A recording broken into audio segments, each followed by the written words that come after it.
अस्सलाम वालेकुम दोस्तों। दोस्तों, इत्तेहादी जमातों का बड़ा अहम इजलास हुआ कल, जिसके हवाले से बहुत सारी क़यास-आराइयाँ हो रही थी कि हुकूमत ने इलेक्शन का ऐलान करा देगी, क्योंकि एक ख़्याल ये किया जा रहा है कि पीएमएलएन ने बहुत बड़ा रिस्क लिया है। सब इत्तेहादी अपना-अपना 2, 4, 6 महीने एन्जॉय करेंगे, लेकिन वो पिछले साढ़े 4 साल और 4 साल का गंद है, वो सिर्फ़ पीएमएलएन के सर पर लगेगा। सोशल मीडिया पर चले जाएँ, खबरों में चले जाएँ, बड़े-बड़े ट्विटर देख लें, बड़े-बड़े एंकर देख लें, वो सब यही कह रहे हैं कि इस फैसले की समझ नहीं आती कि पीएमएलएन ने ये फैसला सख्त जो किया है, जो इमरान खान साहब हैं, उनको अगले इलेक्शन में शायद कोई इत्तेहादी भी ना मिलता, या उनको कोई जिसे कहते हैं कि टिकट देने के लिए कोई एक भी अ, एमएनए या एमपीए ना मिलता। तो ये फैसला क्यों किया गया? बहुत लंबा सवाल है, बड़ी लंबी बहस है। इस पे तो फिर भी किसी टाइम जाया जा सकता है, लेकिन इसके पीछे एक ही है कि मुल्क दिवालिया होने जा रहा था। पाकिस्तान मुस्लिम लीग नून अगर ये स्टेप ना लेती, तो आपका मुल्क इस वक़्त दिवालिया हो चुका होता, बैंकरप्ट हो चुका था, श्रीलंका वाला हाल हो चुका था। ये था इसके पीछे एक बड़ा मिथ, बड़ा लॉजिक। लेकिन अभी जो कल इजलास हुआ है, उसकी जो अंदरूनी कहानी है, वो मैं बताऊँगा कि अंदर क्या मेन चीज़ें अंदर हुई क्या है। फौरी इलेक्शन ना करवाने का जो कहा गया है और मुद्दत पूरी करने का, ये अगस्त 2023 अगले साल में तकरीबन अभी 15 महीने हैं। ये फैसला मुश्तरका तौर पर नवाज शरीफ साहब का, फजल रहमान साहब और सरदारी का है। इमरान खान के खिलाफ घेरा तंग करने का फैसला भी किया गया है कि इनके खिलाफ घेरा तंग किएगा। करप्शन के जो केसेस हैं, उनके सबूत सामने लाए जाएंगे और उस पर फौरी कार्रवाई की जाएगी। जो मुआशी फैसलों पर तमाम शिरकतदारों को इत्मीनान में लेने का फैसला है कि जो बहुत सख्त है, पेट्रोल की कीमत नहीं बढ़ाई जा रही, बिजली की कीमत नहीं बढ़ाई जा रही, पैसे कहाँ से लेने हैं, उस पे सब इत्तेहादियों को इत्मीनान में लिया जाएगा। कौमी सलामती कमेटी का इजलास बुलाने का भी फैसला किया गया, जो कि बहुत अहम होता है। अस्करी क़यादत के सामने खुलकर माशरी सूरत हाल रखी जाएगी, क्योंकि अब ये ढकी-छुपी तो बात है नहीं कि अस्करी क़यादत जो है, उस पर ये इल्ज़ाम लग रहा है कि ये सारा जो गेम हुई है, सारा कुछ जो हुआ है पिछले 4 साढ़े 4 साल में, उस पे उन पे इल्ज़ाम लगता है, तो उनके भी सब कुछ सामने रखा जाएगा कि भाईजान ज़्यादा पैसे जिहड़े ने वो नहीं मिलने तुहानू, बस हिसाब-किताब नाल चलना पड़ेगा। जो कल सुप्रीम कोर्ट का फैसला आया है, उससे भी इत्तेहादी हुकूमत को कोई खतरा नहीं है। बड़ी खूबसूरत बात उसमें कही गई है कि बल्कि आसिफ अली जरदारी के हवाले से कही गई, जो कि ज़ाहिर है उनके हवाले से मैं अभी आता हूँ, लोग क्या सोचते हैं, क्या कहते हैं। जरदारी साहब ने कहा जी कि ये मिलकर ढोल हमने गले में बाँधा है और इसको हम मिलकर ही बजाएँगे।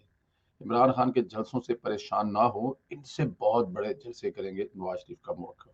शहबाज शरीफ को मशावरत से बड़े फैसले करने का फ्री हैंड भी दे दिया गया है कि शहबाज साहब कहा गया जी कि आप जो फैसले करेंगे, पीडीएम सारी की सारी आपके पीछे खड़ी है, आपको किसी किस्म का डर और खौफ खतरा नहीं होना चाहिए। ये जो हमने गले में बाँधा है ढोल, हम मिलके बजाएँगे।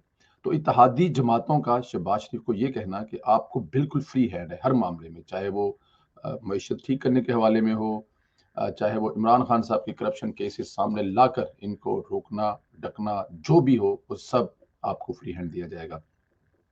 दोस्तों, ये सब चीज़ें तो ठीक हैं, लेकिन मैं क्योंकि एक सोशल मीडिया का वर्कर हूँ और मुझे लगता है, या वर्कर को शायद उन मुश्किलात का अंदाज़ा नहीं होता जो लीडर को होता है। तो बिल्कुल इसी की मिसाल इस तरह ली जा सकती है, जब आप क्रिकेट खेल रहे होते हैं या फुटबॉल खेल रहे होते हैं, तो वहाँ पे 11 प्लेयर खेल रहे होते हैं और उस स्टेडियम में हज़ारों की तादाद, कभी-कभी लाखों की तादाद में लोग देख रहे होते हैं और करोड़ों की तादाद में उसको टीवी पर ऑन एयर किया जाता है, जो पे लोग देख रहे हैं। अब वो जो 11 प्लेयर खेल रहे होते हैं, सिर्फ़ उनको नहीं पता होता कि कहाँ से किक मारनी है और गेंद फुटबॉल के जो गोल है उसके अंदर चली जाएगी। लेकिन जो स्टेडियम भरा होता है, वहाँ पे हर बंदे को पता होता है कि गेंद को किक कैसे मारनी है और ये गोल कैसे करना है और इस प्लेयर को समझ क्यों नहीं आ रही। तो हम ज़ाहिर है जो सियासी वर्कर हैं, हमें बहुत ज़्यादा पता है कि मुआशी हालात कैसे ठीक करने हैं, क्यों ये फैसला किया गया है, क्यों जलसे हैं, मतलब ये बहुत सारी चीज़ें हैं, लेकिन लीडरों को ज़्यादा बेहतर पता होता है, ज़्यादा बेहतर इदराक होता है। शहबाज शरीफ साहब इमरान खान के गिर्द घेरा तंग करने वाली बात जो है, खाली-पीली बातों से तो कुछ होगा नहीं। थोड़ा बहुत कल अनीक नाजी साहब का एक ट्वीट था, वो बड़ा सख्त ट्वीट था और आई लव दैट ट्वीट। उसकी खास तौर पर लाइन जो है वो आखिरी वाली वो ये थी कि ताज हमेशा तरी है, तरी भरी पड़ी है, ताज ताज जो है ना हमेशा उन्हीं के सर पर रखा जाता है जो बहादुर होते हैं, जो बहादुरी से फैसले करते हैं। मौजूदा हुकूमत में शहबाज शरीफ साहब को अपने स्टाइल से हटकर थोड़ा सा नवाज शरीफ बनना पड़ेगा, और वो नवाज शरीफ है जो कभी हुआ करता था, अभी वाला नवाज शरीफ नहीं। कुछ सख्त फैसले लेने पड़ेंगे, राणा सनाउल्लाह साहब को फ्री हैंड देना पड़ेगा। आपने मईशत भी ठीक करनी है और इमरान खान और उसके हवारियों को और उसके साथ लिखने वालों को भी ठीक करना पड़ेगा। ऐसे ऐसे लोगों को ठीक करना पड़ेगा जिनको ठीक किए बगैर मईशत ठीक हो नहीं सकती। जब तक आप इमरान खान को नहीं रोकेंगे जल से जुलूस करने से, सड़कों पे आने पे, बद इंतजामी, शेख रशीद की जुबान बंद नहीं करेंगे, फवाद चौधरी को अंदर नहीं करेंगे, मईशत कैसे ठीक होगी? वो करने नहीं देंगे आपको। वो रोज ऐसे बयान दागेंगे, वो रोज सड़कों पर लोगों को लेके आएंगे, वो आपके रोड ब्लॉक करेंगे, वो सिटी ब्लॉक करेंगे, वो अस्पताल जाने वाले रास्ते बंद करेंगे, वो मंडियों तक जाने के लिए रास्ते बंद करेंगे, खाद को जमीन तक पहुंचाने के लिए रास्ते बंद करेंगे। तो आप मैशत कैसे ठीक कर लेंगे? वो दुनिया को मैसेज देंगे कि इस मुल्क में अफरा तफरी फैली हुई है। देखो आईएमएफ, देखो वर्ल्ड बैंक, देखो दुनिया, देखो चाइना, देखो सऊदी अरब, कतर, सऊदी अरब, कि ये देखो इस मुल्क में तुम पैसे लगा रहे हो, इस मुल्क में इन्वेस्टमेंट लेके आ रहे हो, इनको कर्जा दे रहे हो, इस मुल्क को तो हमने बंद किया हुआ है। इसलिए सख्त फैसले करने पड़ेंगे। ये नहीं जरूरी कि सऊदी अरब वाले फैसले किए जाए कि सारे उठा के अंदर जेलों में फेंक दो, बिल्कुल भी नहीं करना चाहिए, ऐसे किसी भी तरह नहीं करना चाहिए। लेकिन इनके ऊपर इतने करप्शन के केसेस हैं, हम जब ये हुकूमत में तो कहते थे कि कुछ ढूंढने की जरूरत नहीं पड़ेगी, सब कुछ किया कराया आपको सामने मिलेगा। तो ये वाला फैसला जब तक नहीं किया जाएगा, सख्त फैसले नहीं किए जाएंगे, तब तक मैशत ठीक होने के भी बिल्कुल चांस नहीं है। कि आप एक तरफ से दिन दिहाड़ी लगाकर दुनिया जहान के तरले मिंट करके पेट्रोल, तेल, गैस पर सब्सिडी दें, टैक्स इकट्ठे करें, और ये जनाब आके आपका रोड बंद कर दें, 3 दिन की लाहौर बंद कर दें, तो आप कैसे ठीक कर लेंगे? इस्लामाबाद वाला वाकया याद है, जब इमरान खान साहब बैठे थे और चाइना के सदर तशरीफ नहीं लाए थे? तो थोड़े से सख्त फैसले करने पड़ेंगे, राणा सनाउल्लाह साहब को फ्री हैंड देना पड़ेगा। जहां तक इत्तेहादियों की बात है तो वो आपके साथ है। एक मिथ टेबल स्टोरी ये भी है कि जरदारी साहब ने बहुत बड़ा हाथ कर दिया नून लीग के साथ। स्टोरी है, टेबल स्टोरी है, डेफिनेट। जब आप साथ होते हैं तो बिल्कुल वो जो आपका इत्तेहाद होता है वो नेचुरल नहीं लगता। आसिफ अली जरदारी का नवाज शरीफ का इत्तेहाद क्या है? ये दोनों तो आपस में लड़के, एक अपोजिशन में जाएगा और एक हुकूमत जाएगा इलेक्शन लड़के, तो इनका इत्तेहाद कैसा इत्तेहाद है? लेकिन इस वक्त इत्तेहाद मुल्क बचाने का है, मुल्क की मईशत बचाने का है। मुल्क आपका बैंक होने वाला था। तो आपको आसिफ अली जरदारी समेत अपने तमाम इत्तेहादियों पर इतवार करना पड़ेगा। अगर तो वो अपने बिजनेस के लिए कर रहे हैं तो फिर ठीक है। आसिफ अली जरदारी का भी मुल्क इतना ही है जितना नवाज शरीफ का है, जितना मौलाना फजल मान साहब का है, जितना दूसरी जमातों का है। और अगर कोई ये समझता है कि आसिफ अली जरदारी साहब कोई गेम कर रहे हैं, अच्छी वजारतें लेकर, उनका बच्चा अपनी लॉबिंग कर रहा है, अमेरिका जा रहा है, स्विट्जरलैंड जा रहा है, तो उनका उनका पॉइंट वो एक है।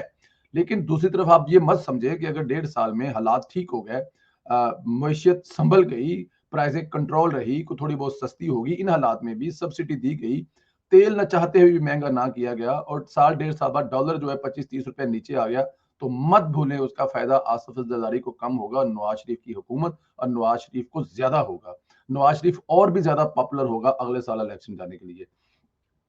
तो बहुत सारी चीजें इसमें नेगेटिव भी हैं, बट बहुत सारी चीजें इसमें पॉजिटिव भी हैं। तो आसिफ अली जरदारी और दूसरों के बारे में आप ये जो शक रखते हैं, वो आपके शक जायज भी हो सकते हैं, आपके पॉइंट ऑफ व्यू, लेकिन मत भूलिएगा अगर इसमें आप कामयाब हो जाते हैं, जिसके चांसेस बहुत ज्यादा हैं, क्योंकि इसी टीम में शहबाज शरीफ, इसहाक डार, नवाज शरीफ, ख्वाजा आसफ साद रफीक, परवेज रशीद, ये सब लोगों ने पहले साबित किया कि they can do it something. और अपनी इसी तारीख को दोहराते हुए ये लोग इंशाअल्लाह ताला अब भी ठीक करेंगे, और ठीक होगा तो उसका सबसे ज्यादा फायदा भी नून लीग को होगा। मत भूलिए इस बात को कि अगर इसमें नुकसान आप कह रहे हैं कि सबसे ज्यादा नून लीग का है, फेस सबसे ज्यादा नून लीग का खराब हो रहा है, तो फेस सेविंग जो है वो सबसे ज्यादा नून लीग को चाहिए। तो जब ये सब कुछ ठीक हो जाएगा, जो कि इंशाल्लाह हो जाएगा, तो सबसे ज्यादा फायदा भी नून लीग को होगा। हीरो भी नवाज शरीफ बनेगा, मरीम नवाज के झंडे हर तरफ लहराएंगे। और जहां तक जलसे जुलूस करने की बात है, तो ये बात लोहे पे लकीर है। मैंने उस दिन बल्कि ट्वीट किया था, जो कोटला वाला जलसा था, बहुत बड़ा जलसा था, कि अभी ये मरियम का जलसा था। सोचो जब इसका बाप आएगा, तो मरियम नवाज ने उसको रीट्वीट भी किया कि मतलब ये बात कंफर्म है कि जब नवाज शरीफ आएगा तो ये जलसों का लेवल हो, जब इससे 4 गुना ज्यादा हो जाएगा। नवाज शरीफ अब नवाज शरीफ नॉर्मल नहीं रहा, एशिया का सबसे पुराना सीनियर लीडर है, और वोट नवाज शरीफ का है, क्राउड पुलर मरियम नवाज ही है। तो जलसों वाली बात से इमरान खान की नहीं डरनी चाहिए, एक ही चीज करनी चाहिए, वो है इमरान खान का रास्ता रोकना, ये मुल्क में अफरा तफरी ना फैला सके। फवाद चौधरी और इसके अलावा शेख रशीद जैसे दूसरे लोगों को ठोक बजाकर अंदर करना पड़ेगा। ये एक बहुत ज़रूरी चीज़ है जो ध्यान रखनी चाहिए। नेगेटिव नहीं सोचना, पॉजिटिव सोचना है। इंशाअल्लाह ताला अगर हमारे कायदीन ने ये फैसला किया है और ये फैसला कायदीन का है, तो हम इसके साथ भी हैं और इंशाअल्लाह ताला हम दुआ गो भी हैं। हमारी तमाम तर जो ताकतें हैं, तमाम तर जो कोशिशें हैं वो इस हुकूमत के साथ हैं और ये कामयाब होगी। इंशाअल्लाह सबसे ज़्यादा फ़ायदा भी पार्टी के लिहाज से शहबाज शरीफ, नवाज़ शरीफ, मरियम नवाज़ और पीएमएलएन को होगा। अपना ख्याल रखें, मुझे इजाज़त दें। खुदा